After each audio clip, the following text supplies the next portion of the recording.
जय हिंद, जय भारत, वंदे मातरम। साथियों, आज बात करेंगे ईसीएचएस की जो पॉलिसी थी उसमें जो बड़ा फेर बदलाव हुआ है उस पर, और उसकी खबर भी अमर उजाला प्रिंट मीडिया में भी छपी है।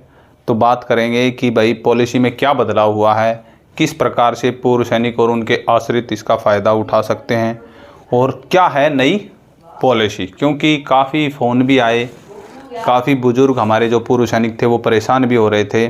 तो सबसे पहले मैं आपको बता दूं कि अमर उजाला में भी एक खबर छपी है कि सरकार ने 32 लाख पूर्व सैनिकों और उनके आश्रितों के लिए एक बड़ा फैसला सुनाया है, जिसमें भूतपूर्व सैनिकों के स्वास्थ्य से जुड़ी ईसीएचएस की जो स्कीम है उसमें बड़ा फेरबदल किया है। और उसमें सबसे बड़े फेरबदल के तौर पर है कि बार बार टेस्ट के लिए नहीं काटने पड़ेंगे चक्कर, जो कि 18 अक्टूबर को RCH ने के लेटर नंबर 4076 पॉलिसी मेडिकल में कहा गया था कि भूतपूर्व सैनिक बार बार इन्वेस्टिगेशन या जांच के नाम पर चक्कर काटने पड़ते हैं।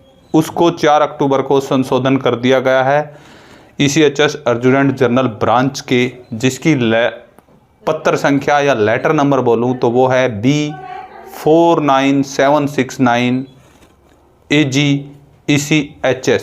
तो साथियों, ये ज़रूरी है क्योंकि कई बार हमें लेटर संख्या पता नहीं होती है और ECHS में हमें परेशानियां होती हैं। तो आप भी इसको नोट कर सकते हैं कि जो संशोधन हुआ है वो लेटर संख्या B49769 एडजुटेंट जनरल ECHS की तरफ से एक पत्र जारी कर किया गया है। अब उसमें क्या बदलाव किया गया है कि एक महीने में एक अस्पताल में एक स्पेशलिस्ट से 3 बार या एक समय में 3 अलग अलग स्पेशलिस्टों से कंसल्ट कर सकते हैं, जिसके बाद इस रेफरल सिस्टम में संशोधन करते हुए इसे 1 महीने की बजाय 3 महीने के लिए वैध कर दिया गया है। यानी कि सीधे तौर पर बताऊं तो जो रेफरल पहले 1 महीने चलता था अब वो 3 महीने चलेगा। और किस तरह काम करेगा वो भी बता दूं। यदि आपको जिस प्राइमरी स्पेशलिस्ट के पास रेफ़र किया गया है वह आपको किसी अन्य स्पेशलिस्ट के पास रेफ़र करता है तो आप प्राइमरी स्पेशलिस्ट सहित 3 ऐसे स्पेशलिस्टों को दिखा सकेंगे। जैसे कि यदि पॉलीक्लिनिक ने आपको हृदय रोग विशेषज्ञ के पास रेफ़र किया और वह आपको नेफ्रोलॉजिस्ट या पल्मोलॉजिस्ट के पास रेफ़र करता है, तो यह एक ही अस्पताल में 3 जो स्पेशलिस्ट है उनके बराबर हो गया। तो पहले क्या था, रोगी को तीनों के लिए अलग अलग रेफरल लेने पड़ते थे, लेकिन अब नहीं लेने पड़ेंगे। और हृदय रोग के लिए पहले की तरह ही रेफरल 180 दिन के लिए मान्य रहेगा। सबसे बड़ा बदलाव एक तो ये था। दूसरा बदलाव जो किया गया है वो सीनियर सिटीजन पॉलिसी का किया गया है कि पहले 75 साल से ऊपर के जो हमारे पूर्व सैनिक वीर नारी थी उनको ईसीएचएस के चक्कर नहीं काटने पड़ते थे। तो उस आयु सीमा में भी 5 साल की कटौती करके अब 70 साल से ऊपर के जो हमारे बुजुर्ग पूर्व सैनिक और वीर नारियां हैं वो सीधा ही बिना किसी अनुमति के, बिना किसी रेफरल के जाकर ओपीडी में दिखा सकते हैं। जो पॉलीक्लिनिक में जाते थे पहले रेफरल लेते थे 70 साल वाले, अब वो सीधा जो भी हॉस्पिटल हमारे ईसीएचएस से पैनल में है उसमें जा सकते हैं। तीसरा, फॉलोअप ट्रीटमेंट के लिए ये है नियम। यानी कि इसमें अमर उजाला भी लिख रहा है कि प्राइवेट अस्पताल में किसी भी भर्ती के लिए रेफरल की ज़रूरत होती है जब तक कि इमरजेंसी ना हो। ओआईसी पॉलीक्लिनिक ईआर को मंजूरी न दे। पॉलिसी के मुताबिक गंभीर रूप से बीमार ईसीएचएस लाभार्थी को ईसीएचएस पैनलबद्ध अस्पतालों में फॉलोअप ट्रीटमेंट की अनुमति दी जाएगी। ईसीएचएस यू की स्वीकृति भी दी गई है कि जिसमें कहा गया कि 5,000 रुपये से कम की कोई भी जाँच पहले की तरह बिना अनुमति के की जा सकती है। और अगर बात करें, सरकार ने ईसीएचएस के अंतर्गत 40 निजी अस्पतालों, नर्सिंग होमों डायग्नोसिस्ट सेंटरों को शामिल किया है। यह फैसला 24 मई 2024 को आयोजित 59वीं स्क्रीनिंग कमेटी में लिया गया है।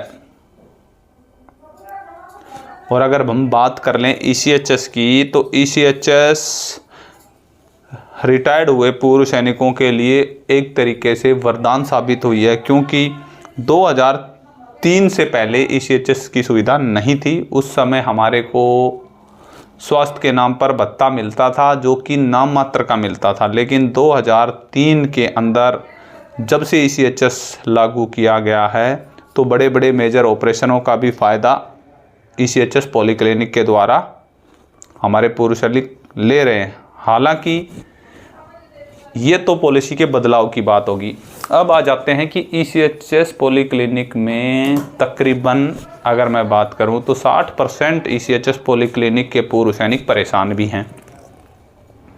उनकी सबसे बड़ी समस्याएं ये होती हैं कि ECHS पॉलीक्लिनिक में जाता है पेशेंट, OPD कराता है और OPD में उसको डॉक्टर साहब के द्वारा मेडिसिनें लिख दी जाती हैं। वो मेडिसिनें 100% उपलब्ध नहीं होती हैं। मात्र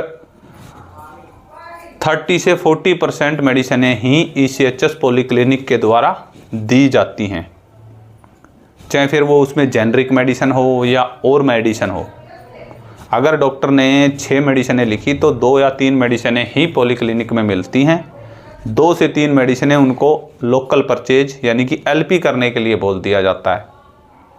अब जो हमारे बुजुर्ग पूर्व सैनिक वीर नारी माताएं बहनें हैं, उनको समस्याएं आती है कि LP तो कर लिया, पैसा भी लगा दिया, क्योंकि बीमारी है तो इलाज तो करना पड़ेगा, लेकिन फिर उसकी जो बिलिंग प्रोसीजर है वो काफ़ी लंबा है और बुजुर्ग माताएं बहनें या पूर्व सैनिक उस प्रोसीजर को पूरा नहीं कर पाते, जिनके कारण उनका पैसा फंसा रहता है और पैसा आता ही नहीं है, क्योंकि कोई ना कोई क्यूरी ECHS द्वारा लगा दी जाती है और उसको जब पूरा नहीं कर पाते हैं तो अंत में थक हार के पूर्व सैनिक क्या करता है कि यार छोड़ो, इतना तो मेरा किराया लग गया, इससे ज़्यादा जितने की दवाई थी।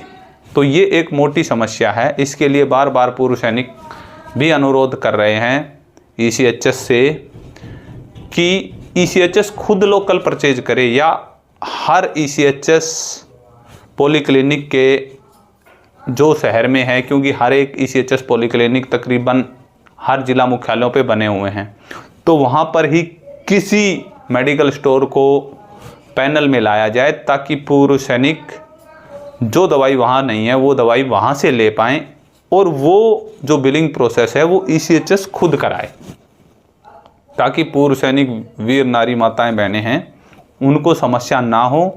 LP के नाम पर जो पूर्व सैनिकों का फाइनेंशियल लॉस हो रहा है वो ना हो, क्योंकि ऐसा नहीं है कि ECHS की पॉलिसी सरकार ने हमें फ्री में दी है। नहीं, प्रत्येक रैंक के हिसाब से जब हम पेंशन आते हैं तो हमारी कुछ ना कुछ हमारा अमाउंट ECHS के नाम पर काटा जाता है।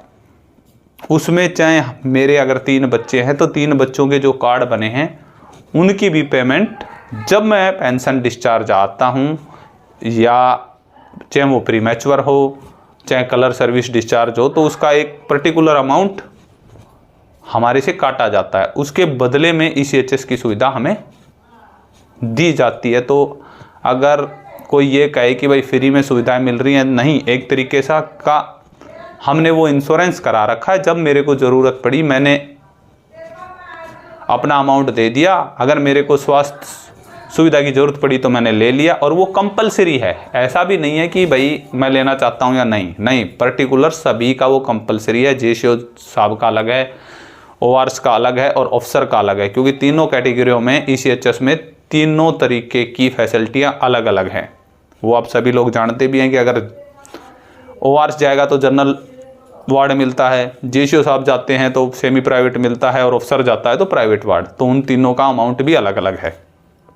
तो हम ये नहीं कह सकते कि भाई ECHS के अंदर कोई भी कि भाई फ्री में मिल रहा है, जो मिल गया वो ले लो। नहीं, हमने उसके लिए अपना अमाउंट दिया है, और जो दवाइयाँ डॉक्टर लिख रहा है, LP लिख रहे हैं, उसमें समस्या आ रही है। उसमें काफ़ी ECHSों में झगड़े भी होते हैं, काफ़ी वीडियो भी वायरल होती हैं। तो उस पर भी सरकार और ECHS पॉलीक्लिनिक के पदाधिकारी अगर संज्ञान ले तो ऐसा कोई तरीका निकाला जाए कि जवान जेशो साहब या अफसर साहिबान को लोकल परचेज ना करनी पड़े, खुद ECHS परचेज करे और मेडिसिन उपलब्ध कराए। तो साथियों, आज की वीडियो में इतना ही। वीडियो कैसी लगी कमेंट के माध्यम से अवश्य बताएं, और अगर चैनल को सब्सक्राइब नहीं किया है तो चैनल को सब्सक्राइब अवश्य करें। अभी के लिए इतना ही। मैं पूर्व सैनिक महेश चौहान भिवानी से। जय हिंद,